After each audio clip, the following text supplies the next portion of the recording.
سامعین، پیش خدمت ہے فرانسیسی ادیب موپاساں کی کہانی لا ریمپیوز، جس کا ترجمہ ڈاکٹر کوثر محمود نے کرسیاں بننے والی کے نام سے کیا ہے۔ تو چلتے ہیں کہانی کی طرف۔ بیگ تگاں کے نواب صاحب کے ہاں شکار کے موسم کے آغاز پر افتتاحی ڈنر ختم ہونے کے قریب تھا۔ 11 شکاری، 8 بھرپور جوان خواتین اور علاقے کے ڈاکٹر صاحب ایک بڑی سی میز کے گرد بیٹھے ہوئے تھے جو روشن موم بتیوں، پھلوں اور پھولوں سے بھری ہوئی تھی۔ باتوں باتوں میں وہ محبت کے موضوع پر آ گئے اور پھر یہ جاننے کے لیے ایک عظیم الشان اور لافانی بحث شروع ہو گئی کہ کیا انسان ایک ہی مرتبہ سچی محبت کرتا ہے یا بارہا ایسا کر سکتا ہے۔ ان لوگوں کی مثالیں دی گئیں کہ جنہوں نے زندگی میں صرف ایک ہی سنجیدہ محبت کی، اور ان کا بھی تذکرہ ہوا کہ جنہوں نے بڑی شدت کے ساتھ کئی مرتبہ محبت کی۔ مرد حضرات عموماً اس نقطہ نظر کے حامی تھے کہ یہ جذبہ بھی مختلف بیماریوں کی طرح ایک ہی شخص پر بارہا حملہ آور ہو سکتا ہے، اور اگر اس کی راہ میں کوئی رکاوٹ کھڑی کی جائے تو مہلک بھی ثابت ہو سکتا ہے۔ اگرچہ یہ نقطہ نظر ایک سنجیدہ بحث کا متقاضی تھا، لیکن خواتین کہ جن کی رائے مشاہدے سے زیادہ شاعری پر مبنی تھی، بڑی شد و مد سے کہہ رہی تھیں کہ محبت، سچی محبت، عالی شان محبت ایک فانی انسان پر ایک ہی مرتبہ اترتی ہے۔ یہ محبت آسمانی بجلی کی طرح ہے، ایک بار جس دل پر گرے نہ صرف اسے بالکل خالی اور پامال کر دیتی ہے، بلکہ اسے یوں راکھ بنا دیتی ہے کہ کوئی اور طاقتور خیال، سوچ اور حتیٰ کہ خواب بھی وہاں دوبارہ نمو نہیں پا سکتا۔ نواب صاحب جو خود محبت کا کھیل کئی مرتبہ کھیل چکے تھے، اس عقیدے کو سختی سے رد کر رہے تھے۔ گویا ہوئے، میں آپ سے کہتا ہوں کہ انسان ایک سی شدت اور روح کی گہرائیوں کے ساتھ بار بار محبت کر سکتا ہے۔ آپ نے مجھے دوسری محبت کے ناممکن ہونے کے حق میں بطور ثبوت ان لوگوں کی مثالیں دی کہ جنہوں نے عشق میں خودکشی کر کے اپنی زندگی کو ختم کر لیا تھا۔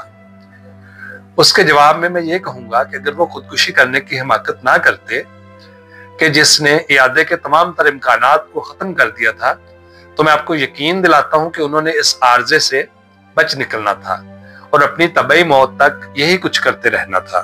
یہ عاشق لوگ نشے میں دھت شرابیوں کی طرح ہوتے ہیں۔ جس نے ایک مرتبہ شراب پی وہ پھر پیے گا، جس نے ایک مرتبہ محبت کی وہ بار بار کرتا رہے گا۔ یہ ایک انسان کے اپنے مزاج کا معاملہ ہے۔ بحث کے طول پکڑنے پر انہوں نے عمر سیدھا ڈاکٹر صاحب سے، جو پیرس سے ریٹائر ہو کر مضافات میں آن بسے تھے، اس قضیے میں اپنی رائے دینے کی درخواست کی۔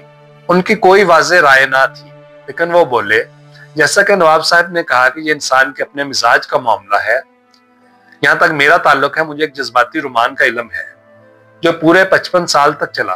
اس میں ایک دن بھی پچھتاوے کا نہ تھا، اور یہ سلسلہ صرف موت کے ہاتھوں ختم ہوا۔ نواب صاحب کی بیگم نے خوشی سے تالیاں بجائیں اور کہا، واہ، اس طرح چاہے جانا کتنا خوابناک لگتا ہے۔ 55 سال تک یوں جینا کہ ایک شدید تر سرخوشی اور دل میں اتر جانے والی محبت آپ کے گرد حالہ کیے ہوئے ہے۔ اس سے بڑھ کر خوش قسمتی اور کیا ہوگی؟ کتنی خوش نصیب اور مبارک ہوگی وہ عورت جسے یوں چاہا جائے۔ ڈاکٹر صاحب مسکرائے۔ در حقیقت مادام، اس بات کو مت بھولیے کہ اس قصے میں محبوب ایک مرد ہے، اور آپ اسے جانتی بھی ہیں، وہی نواحی بستی کے دوا ساز فارماسسٹ موسیو شوکے، اور آپ اس عورت کو بھی جانتی ہیں، وہ کرسیاں بننے والی بوڑھی عورت جو سال کے سال کرسیوں کی بیٹھی ہوئی گدیوں کو دوبارہ بھرنے اور مرمت وغیرہ کرنے کے لیے آپ کی حویلی میں آیا کرتی تھی۔ میں ذرا وضاحت کرتا ہوں۔ خواتین کا جوش و خروش ماند پڑ چکا تھا اور ان کے چہروں پر ناگواری عیاں تھی۔ گویا محبت صرف خاص اور شائستہ اتوار لوگوں کو ہو سکتی تھی، اور صرف انہی کے شایان شان تھی۔ غریب غربا کی محبت سے انہیں کوئی دلچسپی نہ تھی۔ ڈاکٹر صاحب دوبارہ گویا ہوئے۔ قریباً 3 ماہ ہوئے مجھے اس بوڑھی عورت کو بستر مرگ پر دیکھنے کا اتفاق ہوا۔ وہ بڑھیا میرے ہاں ایک گھوڑا گاڑی میں آئی تھی، وہی اس کا گھر تھا، اور اسے ایک مریل سا ٹیٹو کھینچ رہا تھا۔ اس کے ساتھ 2 بڑے بڑے سیاہ رنگ کے کتے بھی تھے جو اس کے دوست اور محافظ تھے۔ جناب پادری صاحب بھی وہاں پہلے سے موجود تھے۔ اس عورت نے ہمیں حلفاً کار مختار مقرر کیا اور اپنی آخری وصیت کی حقیقت حال کو سمجھانے کے لیے اپنی ساری زندگی ہمارے سامنے کھول کر رکھ دی۔ میرے علم میں اس سے زیادہ منفرد اور دلخراش داستان کوئی اور نہیں۔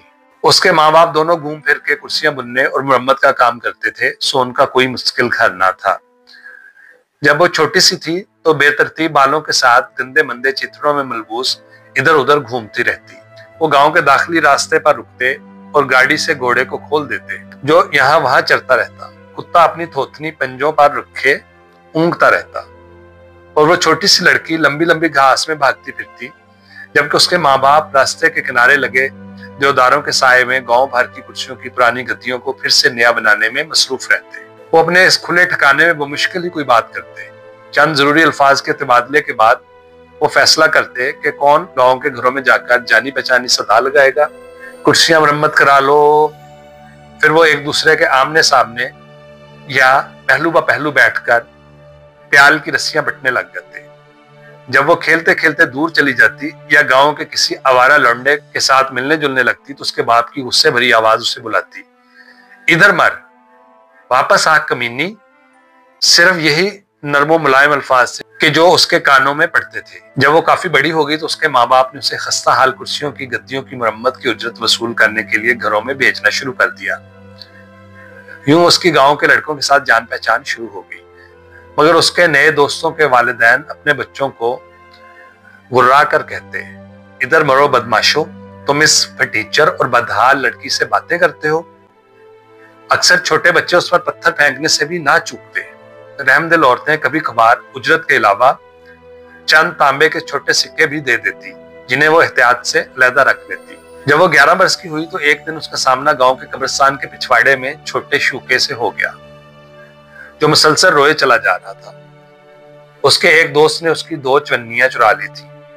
اس چھوٹے سے شہری بابو کے آنسو اس سے دیکھے نہ گئے، اور ایسے ہی کسی شہری بابو کا تصور اس غریب کی کھوپڑی میں بسا ہوا تھا، وہ جو ہمیشہ مطمئن اور خوش رہا کرتی تھی، لیکن اس لڑکے کے آنسوؤں نے اس کے دل میں ہلچل مچا دی۔ وہ اس کے قریب گئی اور جب اس کے دکھ کا سبب معلوم ہوا تو اس نے اپنی ساری جمع پونجی جو کل 7 آنے تھی اس کی ہتھیلیوں پر رکھ دی، جس سے شوکے نے اپنے آنسو پوچھتے ہوئے بلا تکلف قبول کر لیا۔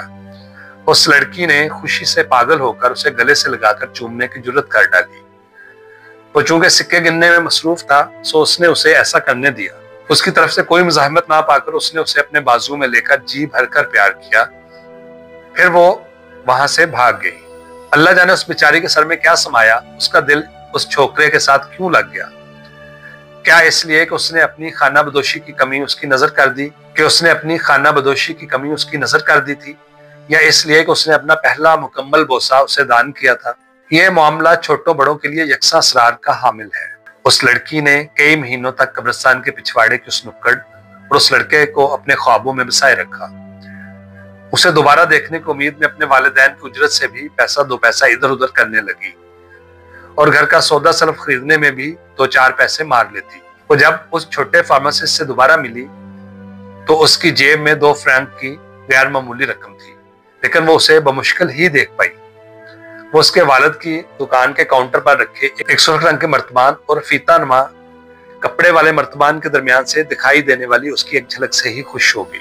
وہ بے حد صاف ستھرا لگ رہا تھا۔ وہ مرتبانوں میں مختلف رنگوں کی دواؤں اور دوا فروشی کے شفاف پیمانوں کی چمک دمک کے سحر میں گرفتار ہو گئی۔ اس کے دل میں محبت کے سوتے ابلنے لگے اور وہ اس جذبے کی شدت سے وجد میں آ گئی اور اس کی انمٹ یاد کو دل سے لگائے رکھا۔ جب وہ اسے اگلے برس ملی تو وہ گاؤں کے اسکول کے حق میں اپنے دوستوں کے ساتھ کنچے کھیلنے میں مصروف تھا۔ اس نے لپک کر اسے اپنی باہوں میں بھر لیا اور اسے اس شدت سے چومنے لگی کہ وہ ڈر کے مارے چلانے لگا۔ پھر اسے چپ کرانے کے لیے اپنی تمام رقم جو 3 فرانک اور 20 سو تھی اسے دے دی۔ اس کی آنکھیں پھٹی کی پھٹی رہ گئی۔ یہ واقعی اس کے لیے ایک بہت بڑا خزانہ تھا۔ اس نے وہ رقم رکھ لی اور اسے اپنی من مانی کرنے دیتا کہ وہ اسے جتنا چاہے چوم سکے۔ اگلے 4 سال تک وہ اپنا تمام اندوختہ اس کے ہاتھ پر رکھتی رہی، جسے وہ اپنی مرضی سے دیے جانے والے بوسوں کا معاوضہ جان کر اپنی جیب میں ڈال لیتا۔ ایک مرتبہ 3 تانبے کے سو تھے، ایک مرتبہ 2 طلائی فرانک اور ایک دفعہ 12 سکے، اور اس مرتبہ تو وہ دکھ اور مجبوری سے رو دی تھی کیونکہ وہ سال کڑکی کا تھا۔ آخری بار 5 فرانک کا اور ایک بڑا گول سکہ جسے دیکھ کر وہ بڑے مطمئن انداز سے مسکرا دیا تھا۔ وہ صرف اس کے خیال میں رہتی اور وہ بھی ایک خاص بے چینی کے ساتھ اس کی آمد کا منتظر رہتا۔ اسے دیکھتے ہی وہ اس کی طرف لپک کر جاتا اور اس بیچاری کا دل